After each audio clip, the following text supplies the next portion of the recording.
Fala pessoal, no vídeo de hoje eu quero mostrar uma operação que eu fiz no GBP-USD e também alguns estudos que eu tenho feito sobre RSI. Tá bem no começo ainda, mas eu quero deixar aqui registrado alguns insights interessantes que eu quero validar.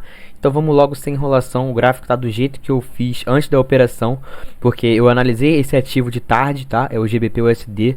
Abri o meu notebook de noite antes de dormir, lá pelas 10 horas. Deixei a ordem pendurada e fui dormir. Quando eu acordei, estava lá embaixo pagando o alvo. Eu vou mostrar a operação para vocês. Deixa eu tirar o RSI, porque a gente não vai usar agora.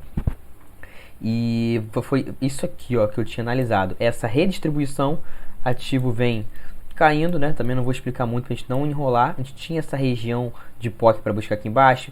Essa segunda mais embaixo era espelhamento de 100% dessa perna aqui. Então se a gente pega 100% dessa perna aqui e espelha para baixo, a gente tem o primeiro alvo aqui confluindo com o volume profile e o segundo alvo de espelhamento exatamente aqui que ele cravou o espelhamento. Então isso também é legal deixar registrado, porque eu tenho voltado a usar essas projeções de Fibonacci. Tem funcionado muito, olha lá, ó. Projeção de 100% cravado, ó. Cravou lá. Então vou tirar aqui a Fibo. Vou até tirar essa POC aqui para não atrapalhar também. E vou mostrar a operação que eu fiz. Foi basicamente isso aqui, ó. Eu identifiquei que isso aqui foi um possível TAD. Então eu queria pegar ele aqui no teste, né? No LPSY. E deixei minha ordem pendurada aqui no 50%, onde está esse retângulo vermelho aqui. Ele pegou, andou só um pouquinho para frente e despencou para baixo. Isso aqui foi de madrugada, ó. 3 horas da manhã que foi esse porradão. Eu não sabia, mas tinha notícia 3 horas da manhã, que foi essa barra aqui. Acabou que a notícia, é o que a gente sempre fala, né? A notícia ela não muda o mercado, ela só confirma aquilo, né? Ela só acelera o movimento. Então tá aí, foi esse trade aqui, ó. Deixa eu montar para ficar mais visual. Peguei aqui no 50%, deixei meu stop lá em cima, se ele rompesse o TAD, que aí desestruturava a operação, né? E meu alvo deixei lá no espelhamento, ó. 4 vezes o risco. Foi essa operação que eu fiz. Linda, linda, linda operação aí no GBP-USD. E agora vamos falar sobre o RSI, né, cara? Que, porra, tem sido bem interessante. Já posso tirar esse estudo aqui, que era o movimento que eu queria que ele fizesse, ó. 1, 2, 3, pegasse na região e fosse lá embaixo. Acabou que ele despencou muito mais. A gente já pode tirar essas marcações aqui agora. E vamos botar o RSI. RSI, índice de força relativa, né, galera? O RSI é como o nome diz, é um índice de força relativa. Muitas pessoas gostam de usar ele. Aí ele tá aqui embaixo, deixa eu botar aqui a setinha para não atrapalhar muito. Muita gente gosta de usar ele como região de sobrecompra e sobrevenda. Então quando ele tá abaixo de 20, né, ou acima de 80, tá, fica até muito vermelhinho aqui quando ele afunda muito no TradingView, achei legal. Ele está sobrecomprado ou sobrevendido, as pessoas querem pegar contra a tendência. Eu já gosto de ver ele pegar operações a favor desse movimento, porque esse é o índice de força relativa. Se ele está mostrando que está muito, muito forte na venda, apesar de estar sobrevendido, sobrecomprado, ele pode fazer uma correção e a gente pegar depois. E como que eu estou enxergando ele? Aqui no GBP-USD a gente tem duas maneiras teve duas situações que eu enxerguei ele, que eu quero deixar registrado para eu estudar, validar e depois trazer com mais certeza. A primeira foi aqui na redistribuição. O mercado vinha caindo forte, que nem a gente viu. Eu sabia que tinha lá embaixo. Então eu imaginei que isso aqui poderia ser muito mais uma redistribuição do que uma acumulação. E aí se a gente vem aqui no RSI, olha como é que ele estava lá embaixo. Muito, muito forte, né? Bem lá embaixo afundado. Sobrevendidaço, né?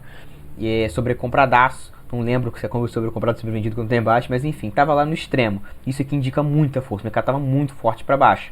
Estava devendo uma correção, beleza, mas mostra que estava com muita força, que foi quando ele fez a mínima do Selling Climax.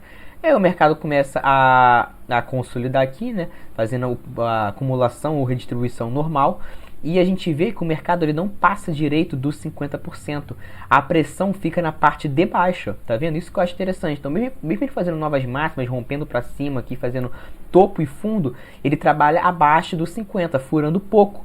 Né? Isso indica para mim muita pressão de venda ainda, então pode ser uma confirmação que é uma redistribuição. Claro que uma coisa também interessante se observar, ele fura a parte de baixo no teste da fase B, até no sinal menor de fraqueza aqui embaixo, e não rompe lá embaixo. Isso é um fator também a se observar, mas ele está aqui consolidado abaixo ainda do 50%. E aí ele só passa pra cima mesmo, bem aqui, ó, quando ele vem fazer o LPSY de madrugada. Só que se a gente for botar agora o volume, pra combinar análise com volume, a gente teve muito volume negociado nessa região, porque tava no horário de pregão, e aqui foi ficando de noite, não tinha bolsa aberta. Então olha como é que o volume caiu muito. Então apesar do RSI ele ter passado pra cima dos 50 tal, e negociado bem acima aqui, ó, chegou a quase bater lá na linha de cima, mas o mercado não tinha volume nenhum, então era fácil, entre aspas, ele fazer isso, porque não tinha muita defesa, né, não tinha muito volume. E aí sim, quando entra de madrugada, deixa eu tirar o volume agora, que entra volume e tal, a bolsa europeia abre, teve a notícia que eu falei, mercado despenca confirmando a redistribuição e esse lindo trade que cravou o espelhamento lá embaixo. E aqui já é o segundo cenário também, que é o que? Mercado esticadaço para baixo, de novo chegando na região aqui de sobrecomprado, né? Muito esticado, passou reto do primeiro alvo, chegou no experimento de 100%, quem sabe que é forte. E aí ele fez aqui, começou a derivar, né? Começou a derivar, faz aqui uma bandeirinha, uma deriva mesmo, né? Aqui, ó. Vou botar aqui 2x. Faz essa figura gráfica aqui, né? E por si só a gente não faz operação só porque ele está aqui sobrecomprado, até porque eu comecei a usar esse indicador hoje, mas a gente já fica atento nessa estrutura. E aí ele pode ter feito aqui um possível spring no tempo gráfico menor e jogou para cima com muita força. Beleza.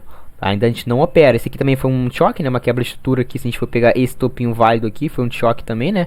Uma quebra de estrutura. E aqui que eu achei interessante, na regressão, apesar dele voltar agudo, né, assim, não é uma correção que a gente gosta, mas olha o RSI, essa correção dele já jogou o preço para cima dos 50, primeiro ponto, cravou ali primeiro para cima dos 50 do RSI, quando ele corrige pouquinho, aqui ele veio lá embaixo, né, e aqui ele corrigiu pouquinho, voltou a subir, aqui eu acho que já é válido montar uma posição aqui, algum gatilho, teve inside bar, talvez filtrar no gráfico menor, enfim, com stop na mínima aqui, ó, que ele voltou a subir e já quase rompendo o topo já acima dos 50 do RSI, então aí já é válido para mim montar uma posição aqui com stop na mínima. Isso que eu tô falando, galera, não tô fazendo ainda, eu tô pensando aqui em como usar esse indicador que eu achei bem interessante. Aí o mercado corrige normal, volta para a região da POC lá, né, da redistribuição, que aqui ele vai segurar com certeza um tempo, né, nessa região aqui, que a gente vira uma região de oferta fortíssima, ó, segurou exatamente na POC, mas até então a gente pegou um trade de correção aqui bom. Então essa é a maneira que eu estou enxergando o RSI, né, e achei interessante, né, essa questão dos 50, da faixa de preço, e aqui quando ele... Aqui estava sobrecomprado, né? Mas estava muito... Aqui realmente valia a pena pensar nessa maneira de estar sobrecomprado, porque o mercado estava esticado e estava em um espelhamento. Aí fez uma figura também de acumulação aqui, jogou para cima com muita força, confirmando o SOS, fez o choque, teve a regressão, apesar de ser uma regressão aguda, mas ela não foi aguda no RSI, no índice de força relativa. Também já, quando chegou bem esticado aqui, também já jogou pra cima muito forte. E aí começou a fazer uma reacumulação bem micro aqui, se você for botar no minuto, dá pra saber porque fez um inside bar. E aí começou a jogar pra cima, eu acho que é válida uma operação aqui com stop na mínima. É basicamente isso. E agora, o segundo cenário é que no NZD-USD, que eu fiz uma operação aqui um pouco fora de contexto, né? Até tinha contexto na verdade, mas não teve Wyckoff, que é uma coisa essencial no operacional, então dei mole, mas foi pouco, enfim. Mas basicamente o que eu queria era o que? O mercado capturou muitas máximas aqui, né? Muita liquidez máximas. E aí eu tava esperando ele jogar para baixo. Imaginei que ele ia fazer esse choque. Já quis adiantar o movimento, porque ele fez aqui 1, 2, 3, jogou para cima aqui um POI.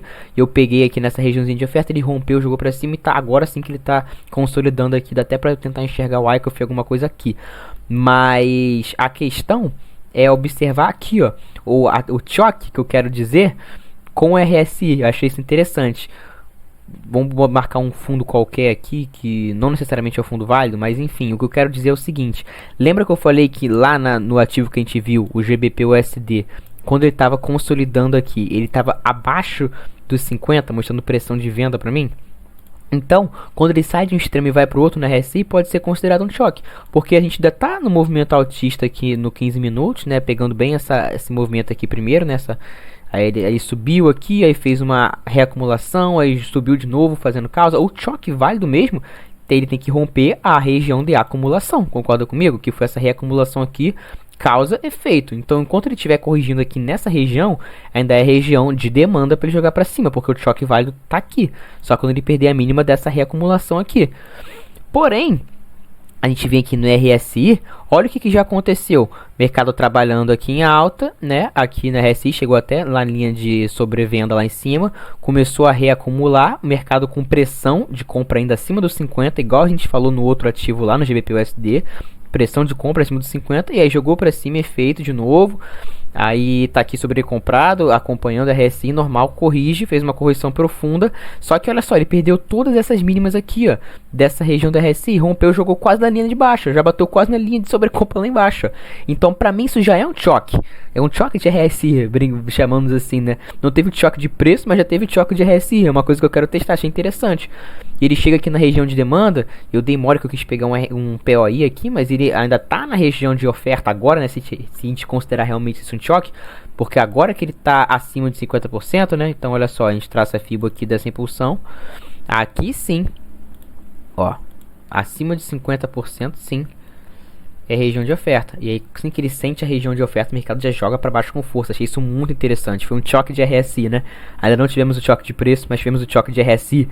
Então é isso que eu quero observar e analisar, e eu quero trazer mais pra frente também. Vou ir testando, vou ir vendo, e vamos ver se funciona, né? Se realmente é válido botar no operacional ou não. Aproveitando já o vídeo, quero mostrar duas operações que eu fiz aqui também no índice futuro. É o contexto de alta, então não vou me estender, porque a gente teve o rompimento desse canal, teve uma acumulação muito bonita aqui, o mercado está com pressão de compra. É só aí no último vídeo que a gente falou sobre esse contexto do índice, então eu estava esperando já um contexto de alta. Tá fazendo aqui uma bandeira de continuidade, né, eu desenhei no dia de hoje, e inclusive no pregão de ontem, que foi esse momento aqui que eu estou passando com o mouse, eu não fiz nenhuma operação, porque ele ficou bem no range curto, e eu identifiquei isso como uma possível reacumulação. E aí no dia de hoje, ele já abre aqui embaixo, ó, fazendo um possível spring, né? Essa barra aqui, ela rompe as últimas mínimas, ó, as últimas mínimas. Então, para mim, na abertura, esse aqui já identifiquei como Spring, que ele voltou também muito forte para cima, com característica de Spring. E agora eu vou mostrar as duas operações aqui no Profit, né? Então, ele abriu aqui, que nem eu falei, com gap de baixo, possível Spring, jogou forte para cima. Quando ele vem testar de novo essa linha aqui, que é a linha da última mínima, essa linha é essa linha aqui, ó, deixar a mesma linha, a linha verde, vou até deixar verde também para ficar igual, é dessa última mínima aqui, ó, do dia de ontem. Então ele rompe e depois ele volta para testar. Então esse aqui é um movimento de Spring que joga para cima com força. Quando ele volta para testar aqui, gera uma oportunidade. Compra aqui no teste, stop lá embaixo, ou então até dá para deixar aqui nessa regiãozinha de demanda que ele criou. Se ele vem aqui embaixo, provavelmente ele rompe e faz uma nova mínima, então dá para deixar até aqui embaixo, comprar aqui quando começou a defender no teste, stopzinho aqui de 180, 170 pontos, e ele explode para cima aí pagando 900 pontos reto. Veio reto aqui, esse movimento muito lindo. E a segunda operação é aqui, ó. Eu fiquei até um pouco cabreiro quando ele voltou, corrigiu desse jeito aqui. Mas é normal, tá, gente? Quando na abertura, antes das 10, pode ver que isso aqui foi antes das 10, ó, ele já entrega um movimento desse. É normal ele querer voltar para a região de abertura, para aí sim, a partir de 10 horas, ele desenvolver o movimento de novo. Então quando ele volta para a região do teste de novo, do Spring, vindo fazer talvez um LPS, né, e tal, ainda tem essa leitura de alta, no 15 minutos só. Ele jogou para cima, SOS, né, rompendo o canal e tal, pós o Spring, então isso aqui é um sinal de força, SOS. Apesar dele voltar com muita força assim também, que nem eu falei, tem esse contexto de ter subido antes das 10, então é normal ele vir de novo testar essa região, fazer aqui um LPS, né, e tal, para aí sim depois desenvolver um movimento de alta, que é o que ele está fazendo. Então quando ele volta aqui para testar, uma entrada muito boa é essa daqui, ó, que não envolve o ICOF, né, não envolve uma reacumulação aqui embaixo. Até pode ser, mas pode ser também um choque, que inclusive é lindo o que acontece aqui, ó. Então tá aí, ó, a quebra-estrutura, né, o choque que a gente tem, tanto operou voltando, né, nesse contexto ele é ótimo. Então quebra a estrutura válida aqui, né, renovou o fundo, então esse topo é o topo válido, rompe com 2, 3 barras de força bonita aqui, choque, quebra a estrutura, volta fazendo uma bandeirinha, né, 1, 2, 3, uma correção ABC, a gente pega aqui no 50%, stop lá embaixo e carrega o trade aí pra cima, que pagou muito bem, né, pagou aí 800, 900 pontos. Então esse foi o trade aí, esses dois trades do índice que eu queria mostrar para deixar tudo junto nesse vídeo de hoje aí, dia 22 de outubro. E é isso, espero que vocês tenham gostado, tenha agregado muito. Valeu, tamo junto.